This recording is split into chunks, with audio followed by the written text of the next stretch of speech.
السلام علیکم ورحمۃ اللہ وبرکاتہ نحمدہ و نصلی علی رسولہ کریم اما بعد اعوذ باللہ من الشیطان الرجیم بسم اللہ الرحمن الرحیم رب اشرح لی صدری ویسر لی امری واحلل عقدۃ من لسانی یفقہوا قولی رب زدنی علما رب زدنی علما رب زدنی علما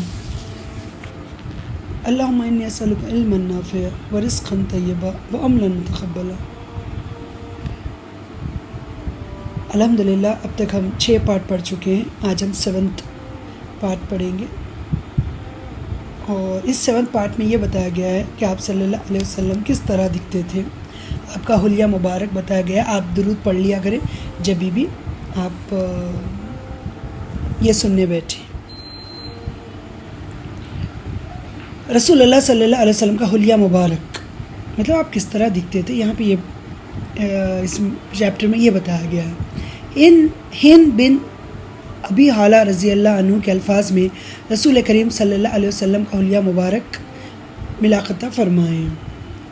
یہ ہند بن ابی حالہ کون تھے؟ آپ یہ حضرت خدیجہ کے دوسرے شوہر کے بیٹے تھے۔ رسول اللہ صلی اللہ علیہ وسلم اپنی ذات میں بھی عظیم تھے، اور دیکھنے والے کی قلب و نظر میں بھی آپ صلی اللہ علیہ وسلم کی عظمت و ہیبت پیوست ہو جاتی تھی۔ چہرے انور 14ویں کے چاند کی طرح دمکتا تھا، نہ پستہ قد تھے نہ بہت لمبے، بلکہ درمیانہ قامت تھے۔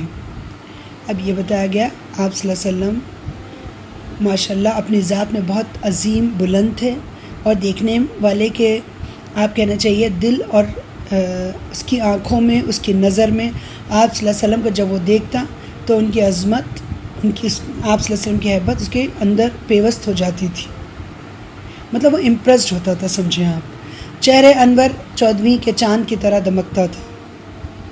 آپ جانتے ہیں آپ صلی اللہ علیہ وسلم کا چہرہ انور 14ویں کے چاند، آپ اگر دیکھیں اگر 14 تاریخ کو ہر مہینے کی چاند کس طرح پورا کامل نکلتا ہے، اور اس کی روشنی کتنی ماشاءاللہ پوری چاند نکلتا ہے تو اس کی روشنی بہت پھیلتی ہے، اور چاند کتنا اچھا لگتا ہے۔ تو آپ صلی اللہ علیہ وسلم کا چہرہ مبارک بھی 14ویں کے چاند کی طرح دمکتا رہتا تھا، سبحان اللہ۔ آپ دیکھیں چاند کو، دیکھیں آپ تو دیکھنا ہی دل چاہتا ہے نا، تو آپ صلی اللہ علیہ وسلم کو بھی جو لوگ دیکھتے ہوں گے ان کو دیکھنا ہی، آپ صلی اللہ علیہ وسلم کو دیکھتے رہنا ہی ان کا دل چاہتا ہوگا، سبحان اللہ۔ انشاءاللہ اللہ تعالیٰ قیامت کے دن ہمیں اللہ تعالیٰ اپنا بھی دیدار کروائے، اور محمد صلی اللہ علیہ وسلم کا حوض کوثر پہ ہم انشاءاللہ سب ملیں، آمین یا رب العالمین انشاءاللہ۔ نہ پستہ قد تھے نہ بہت لمبے، بلکہ درمیانہ قامت تھے۔ آپ صلی اللہ علیہ وسلم کی ہائٹ نہ بہت کم تھی نہ بہت زیادہ تھی، بلکہ میڈیم آپ کی ہائٹ تھی۔ پروقار بھاری سر مبارک، بال نرم اور سیدھے تھے۔ اگر سر کے بال آسانی سے دائیں بائیں تقسیم ہونے والے ہوتے تو انہیں دونوں حصوں میں تقسیم کر کے سر کے درمیان مانگ نکال لیتے، ورنہ بالوں کی لمبائی و فرا کی حالت میں بھی کانوں کی لو سے نیچے نہ جاتی، سبحان اللہ۔ اب آپ صلی اللہ علیہ وسلم کا سر یہاں پہ بتایا گیا، آپ صلی اللہ علیہ وسلم کا سر پروقار اور بھاری تھا، اور بال آپ صلی اللہ علیہ وسلم کے نرم اور سیدھے، مطلب سافٹ اینڈ آپ لمبے تھے۔ اور اگر سر کے بال آسانی سے دائیں بائیں، مطلب آپ کہیں بیچ کی مانگ، جیسا آپ کہیں ہماری زبان میں کہتے ہیں کہ اگر سر کے بال آسانی سے دائیں بائیں تقسیم ہونے والے ہوتے تو انہیں 2 حصوں میں تقسیم کر کے سر کے درمیان مانگ نکال لیتے۔ آپ صلی اللہ علیہ وسلم کے بال ایسے ہوتے تو آپ کیا کرتے، مانگ بیچ کی نکال کے ادھر آدھے بال تقسیم کر لیتے، ورنہ بالوں کی لمبائی اور فرا کی حالت میں بھی کانوں کے لو سے نیچے نہ جاتی۔ کانوں کی لو آپ جانتے ہیں نا، اب مطلب کان تک آپ کے بال تھے، کان سے زیادہ آپ کے بڑے بال نہیں تھے، کہ آپ کی لو کہتے ہیں جو ہم ایئر رنگس پہنتے تو جہاں وہ حصہ ہوتا نا اسے لو کہتے ہیں، تو آپ صلی اللہ علیہ وسلم کے بال وہیں تک تھے، یہ کان کی لو تک نہیں جاتے تھے۔ سفید صاف چمکدار رنگ، کشادہ پیشانی اور آبرو باریک بالوں سے پر، آپس میں ملے ہوئے نہ تھے، خوص کی طرح خمدار تھے، اور دونوں کے درمیان ایک رگ تھی جو غصے کے وقت خون سے پر ہو جاتی۔ اب یہاں پہ آپ صلی اللہ علیہ وسلم کے کیسے تھے، آپ کا کلر بتایا گیا ہے کہ سفید صاف چمکدار رنگ۔ آپ دیکھیں گورے تو بہت سے لوگ ہوتے ہیں، لیکن اس میں جو شائننگ ہوتی ہے کلر میں وہ بہت بڑی بات ہوتی ہے۔ تو یہاں آپ صلی اللہ علیہ وسلم گورے بھی تھے، سفید وائٹش کہیں آپ، صاف چمکدار آپ کا کلر تھا، سبحان اللہ. اسکن آپ کی بہت چمکدار تھی. کشادہ پیشانی، کشادہ پیشانی کہتے ہیں بڑی پیشانی، اور آبرو باریک بالوں سے پر، سبحان اللہ. آپس میں ملے ہوئے نہ تھے، جیسا اب آپ ہماری زبان میں کہیں جھوٹ بہو کہتے ہیں نا، وہ نہیں تھے. بہو جو آپ کے جو آئیبروز تھے، جو بہو میں تھی، وہ آپ کے بالوں سے بھری ہوئی تھی، اور کیا ہے آپ کے خوص کی طرح خمدار تھی. مطلب آپ اسے کمان سمجھیں. تو آپ صلی اللہ علیہ وسلم کے بھویں کمان کی طرح تھی، سبحان اللہ. اور دونوں کے درمیان ایک رگ تھی. آپ دیکھیں یہ دونوں بھوؤں کے آئیبروز کے درمیان ایک رگ تھی جو غصے کے بعد خون سے پر ہو جاتی. آپ اتنے گورے، اتنے وائٹش تھے کہ آپ کو جب غصہ آتا تو وہ رگ کیا ہے پوری ریڈ ہو جاتی تھی. لامبی باریک ناک، آپ صلی اللہ علیہ وسلم کی ناک لامبی تھی اور باریک تھی. درمیان میں قدرے مرتفع، اس پر مست ذات نورانی جھلک جو اس پر چھائی رہتی تھی. سرسری نظر میں ناک کا باسا بلند محسوس ہوتا تھا، سبحان اللہ. ناک کا باسا کہتے ہیں یہ جو سامنے کیسا ہوتا ہے بلند آپ کے محسوس ہوتا تھا. گھنی اور گنجان داڑھی، آپ صلی اللہ علیہ وسلم کی جو داڑھی تھی وہ ماشاءاللہ گھنی اور گنجان داڑھی، مگر بال لٹکے ہوئے نظر نہ آتے تھے. جو آج کل آپ نے دیکھا ہوگا جو مرد حضرات داڑھی رکھتے ہیں ان کی لمبی لمبی داڑیاں ہوتی ہیں، تو آپ صلی اللہ علیہ وسلم کی داڑھی اس طرح نہیں تھی. آپ کی داڑھی کے بال وہیں پر رہتے تھے، گھنی اور گنجان داڑھی، مگر بال لٹکے ہوئے نظر نہ آتے بلکہ سمٹے ہوئے رہتے تھے، وہیں پہ بال سمٹے ہوئے رہتے تھے. نرم رخسار، سبحان اللہ. آپ صلی اللہ علیہ وسلم کے جو گال تھے، جو چیکس تھے، وہ ایک دم نرم تھے، سافٹ، ابھرے ہوئے نہ باہر کو نکلے ہوئے. مطلب آج لوگوں کے آپ دیکھیں جو یہ چیکس ہوتے ہیں بہت ابھرے کہتے ہیں، باہر کو نکلے ہوئے ہوتے ہیں، تو ویسے نہیں، لیکن نہ ابھرے ہوئے تھے نہ باہر کو نکلے ہوئے تھے، ایک سوٹیبل تھے. دہن مبارک اعتدال کے ساتھ بڑا، آپ کا جو منہ، آپ کا جو منہ تھا سمجھیں آپ، وہ ماشاءاللہ بڑا منہ تھا. اور دندان مبارک باریک آبدار، آپ کے دانت باریک تھے آپ، سبحان اللہ. سامنے کے دانتوں میں خوشنما شگاف تھا، سامنے کے جو دانت تھے اس میں ایک اسپیس تھی آپ صلی اللہ علیہ وسلم کے. مورنی جیسی پتلی سیدھی گردن، سبحان اللہ. آپ مور کی گردن دیکھیں کتنی خوبصورت ہوتی ہے، مورنی جیسی پتلی سیدھی گردن، چاندی کی طرح سفید جیسے سنگ مرمر یا ہاتھی دانت سے تراشی گئی ہو، سبحان اللہ، سبحان اللہ اکبر، ماشاء اللہ ماشاء اللہ. آپ دیکھیں آپ سے گردن تھی مورنی کی طرح تھی، پتلی سیدھی گردن، اور سنگ مرمر یا ہاتھی دانت سے جیسی تراشی گئی ہو، سفید تھی وہ. سنگ مرمر بھی سفید ہوتا ہے، ہاتھی دانت بھی سفید ہوتا ہے. آپ نے دیکھا ہوگا یہ دونوں چیزیں. معتدل اور متناسب اعضائے جسم، سوٹیبل، آپ صلی اللہ علیہ وسلم کے جو پرسنالٹی تھی وہ بہت سوٹیبل ان کے اعضاء تھے، ان کے پارٹس جو ان کے جسم میں تھے. معتدل بھاری اور باوقار بدن، آپ کا جو بدن تھا ماشاءاللہ بھاری تھا اور باوقار بدن تھا. مطلب آپ کہیں باوقار مطلب ایک ڈیشنگ پرسنالٹی آپ کہہ سکتے ہیں. لیکن اللہ مجھے معاف فرمائے، اللہ معاف فرمائے. آپ بھی میرے حق میں دعا کریں کہ اگر میں نے واقعی اس میں الفاظ میں حق ادا کرنے میں میں نے اگر کچھ اونچ نیچ کی تو اللہ مجھے معاف فرمائے، استغفر اللہ واتوب الیہ، معاذ اللہ. تو یہاں پہ بتایا گیا باوقار بدن، لیکن اعضاء ایک دوسرے سے پیوست رہتے، یعنی عضلات ڈھیلے نہ تھے، اور ادھیڑ عمری میں بھی جوانوں کی سی شان تھی. مطلب آپ دیکھیں ایج کے ساتھ ہوتا کیا ہے، آپ کے جو اسکن ہے اس کی وہ ساتھ چھوڑ دیتے ہیں، ہاتھ کے آپ کے گوشت کا، ہاتھ کا گوشت لٹک جاتا ہے، چہرے کا گوشت. لیکن آپ صلی اللہ علیہ وسلم کی ادھیڑ عمری میں بھی ایسے آپ کے عضلات ڈھیلے ہوئے ہی نہیں تھے، اور نوجوانوں کی سی، اس میں جوانوں کی سی شان تھی. اور پیٹ اور سینے، پیٹ اور سینہ سیدھے اور ہموار تھے، نہ پیٹ نکلا ہوا تھا نہ سیدھا، ہموار تھے آپ، پلین سمجھے آپ، نہ باہر کو نکلے ہوئے تھے نہ اندر کو دھنسے ہوئے. فراخ چوڑی چھاتی، جو آپ کی صلی اللہ علیہ وسلم کی آپ کی جو چھاتی تھی، جو سینہ تھا وہ فراخ اور چوڑی چھاتی تھی. دونوں کندھوں کے درمیان کافی فاصلہ تھا، جو دو شولڈرز تھے ان کے درمیان کافی ڈسٹنس تھا، کافی فاصلہ تھا. ہڈیوں کے جوڑ مضبوط اور گھٹے ہوئے، سبحان اللہ. جو آپ صلی اللہ علیہ وسلم کی ہڈیاں تھیں، جو جوڑ تھے، جو جوائنٹس تھے وہ مضبوط تھے اور گھٹے ہوئے. منور اور بالوں سے عاری اعضاء اعضائے سینے کے آغاز سے ناف تک بالوں کی خوبصورت باریک پٹی جو لکیر کی طرح سیدھی تھی. سبحان اللہ. آپ صلی اللہ علیہ وسلم کے منور اور بالوں سے آری اعضا سینے کے آغاز سے، آپ صلی اللہ علیہ وسلم کے جو سینے سے لے کر جو ناف تھی آپ کے، وہاں تک کہ آپ صلی اللہ علیہ وسلم کے جسم پر ایک بالوں کی آپ ایک خوبصورت باریک سی پٹی کی طرح لکیر تھی جو سیدھی تھی. چھاتی اور پیٹ کا باقی حصہ بالوں سے خالی تھا. چھاتی پر بھی آپ صلی اللہ علیہ وسلم کے بال نہیں تھے، نہ آپ کے پیٹ پر آپ صلی اللہ علیہ وسلم کے بال تھے. کہنیوں سے کلائیوں تک اور کندھوں سے سینے کے بالائی حصے پر چھوٹے بالوں کی کثرت تھی. کہنیاں آپ جانتے ہیں جہاں گھڑی باندھتے ہیں، کہنیوں سے کلائی کہتے ہیں گھڑی باندھنے سے، کہنیوں کہتے ہیں آپ اس کا جو پچھلا حصہ ہوتا ہے، کہنیوں سے کلائیوں تک جہاں تک آپ گھڑی باندھتے ہیں، اور کندھوں سے سینے تک کے بالائی حصے پر چھوٹے بالوں کی کثرت تھی. چھوٹے چھوٹے بال تھے. لمبی کلائیاں، چوڑی کشادہ پیشانی، پنڈلیاں اور کلائیاں کثرتی، سیدھی خم سے مبرا ہتھیلیاں اور پاؤں بھرے بھرے اور پرگوشت تھے. سمجھ گیا؟ پاؤں پہ آپ کی جو پیشانی تھی وہ اچھی چوڑی پیشانی تھی. پنڈلیاں اور کلائیاں بہت ہی کثرتی گھٹی ہوئی تھی. سیدھی خم سے مبرا اور ہتھیلیاں اور پاؤں بھرے بھرے اور پرگوشت تھے. ہتھیلیاں بھی آپ کی بھری بھری تھی اور جو پاؤں تھے وہ بھی آپ کے پرگوشت کہتے ہیں گوشت سے بھرے ہوئے تھے. تو الحمدللہ رب العالمین آج ہم نے آپ صلی اللہ علیہ وسلم کا حلیہ مبارک پڑھا اور انشاءاللہ کل ہم دوسرا آپ کے چیپٹر پڑھیں گے.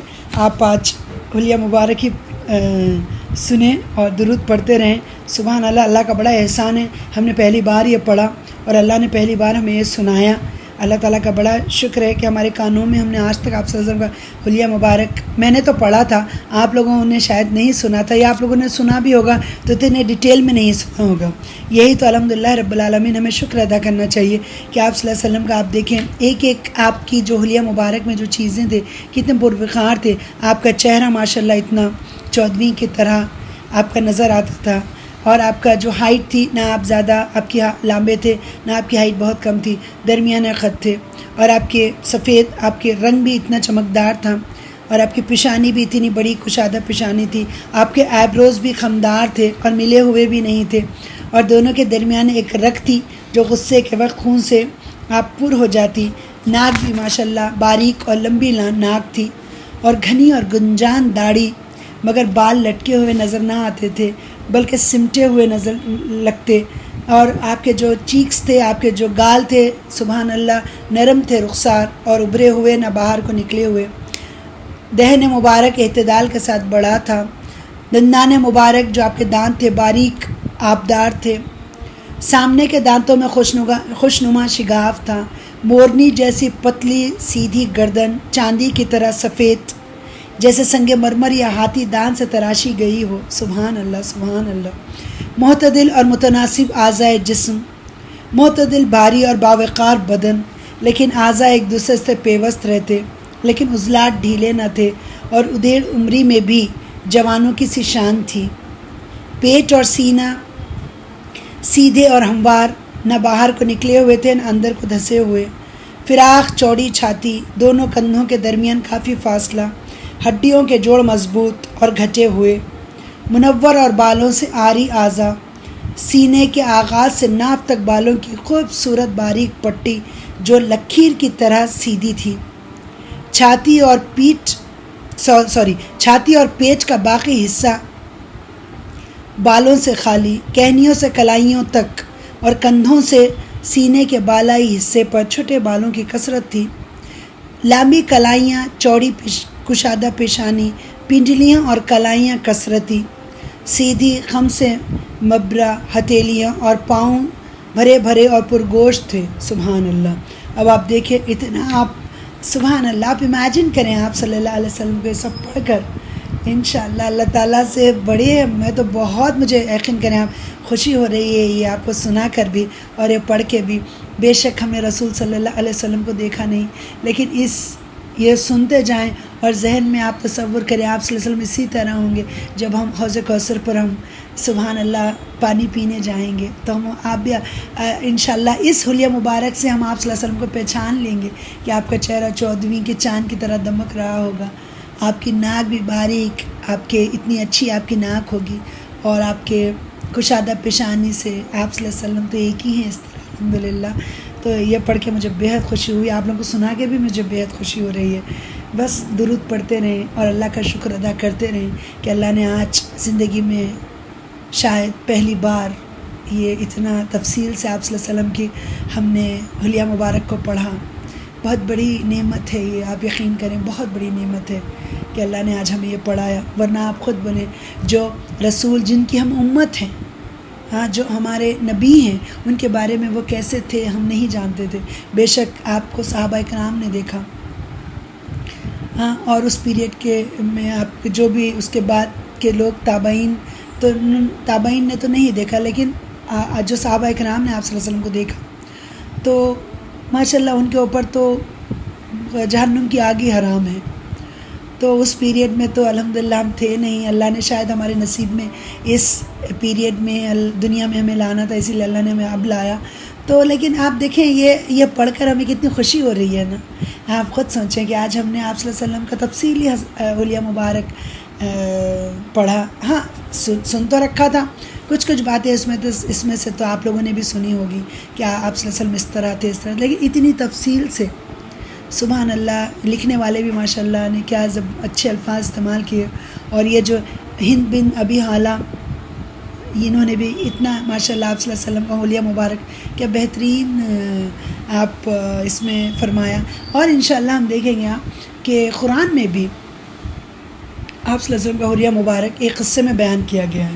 انشاءاللہ وہ بھی ہم پڑھیں گے. تو وہ بھی بہت بہترین قصہ ہے جس میں آپ صلی اللہ علیہ وسلم کا حلیہ مبارک بتایا گیا.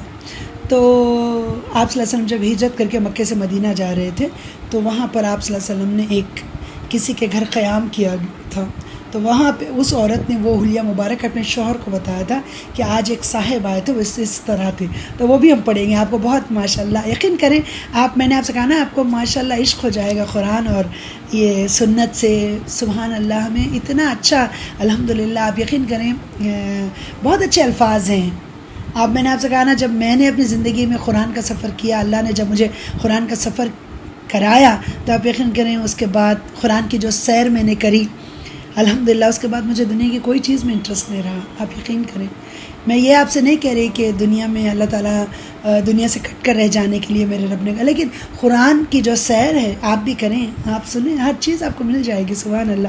اور آپ ایک عجیب لطف ہے قرآن میں جو دنیا کی کسی کتاب میں آپ کو ملے گا نہیں. آپ کہیں بھی جائیں، آپ کس سے بھی کچھ سنیں، آپ دنیا کے خوبصورت ترین مقام پہ جائیں، لیکن وہ جو قرآن کی جو سیر ہے جو لطف ہے سبحان اللہ آپ پڑھیں. آپ دیکھیں یہی ہمیں پڑھ کے کتنی خوشی ہو رہی ہے نا. آپ سوچیں یہ تو ایک نبی ہیں جن کے اوپر میرے رب نے کتاب نازل فرمائی. تو آپ سوچیں کہ میرا رب کیسا ہوگا. اور اس میں میرے رب نے جو قرآن میں جہنم سے بھی ڈرایا، جنت کی بھی بشارتیں میرے رب نے دی.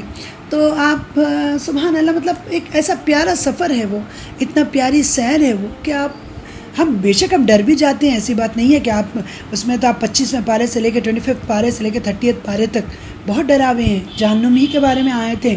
لیکن آپ اللہ جہاں کہتے ہیں نا آپ صلی اللہ علیہ وسلم کے بارے میں اللہ نے کہا ہے نا کہ اے محمد صلی اللہ علیہ وسلم ہم نے آپ کو بشیر و نذیر بھیجا ہے. ہم نے آپ کو خوشخبری دینے والا، بشیر کہتے ہیں خوشخبری دینے والے کو، نذیر کہتے ہیں ڈرانے والے کو. ہم نے آپ کو بشیر و نذیر دونوں بنا کر بھیجا ہے. ہم تو آپ خوشخبری بھی دیتے ہیں، ہم ڈراتے بھی ہیں.